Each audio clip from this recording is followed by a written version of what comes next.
মহরমের চাঁদ আজ নীরবে কথা কয়, হৃদয়ের গভীরে বিষাদের ঢেউ বয়ে যায়। কারবালার বালু আজও রক্তে রাঙা রয়, সত্যে সেই আহ্বান কখনো হারিয়ে না যায়। ফোরাতের জল ছিল তবু ছিল না পান, তৃষ্ণার মাঝে অটল ছিল ইমান।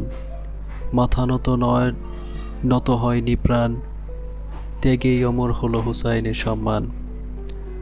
অশ্রুর প্রতিটি ফোঁটা ইতিহাসের ভাষা, ধৈর্যের প্রতিটি ক্ষণ আল্লাহরই আশা। অন্যায়ের সামনে নীরবতা নয় ভরসা, সত্যের পথে জীবন দেওয়াই সর্বোচ্চ প্রত্যাশা। আজও সেই শিক্ষা হৃদয় জুড়ে রয়, ন্যায়ের পথে চলাই মুমিনের পরিচয়। ভালোবাসা ত্যাগেই জীবনের জয়, আশুরার আলো কখনো নিবে না, কবু নয়। হে আল্লাহ, রাখো সত্যের পথে অবিচল প্রাণ, দাও ত্যাগের শক্তি বাড়াও ইমান। মহরমের পবিত্রতায় ভরে উঠুক প্রাণ, তোমার সন্তুষ্টি হোক জীবনের সম্মান।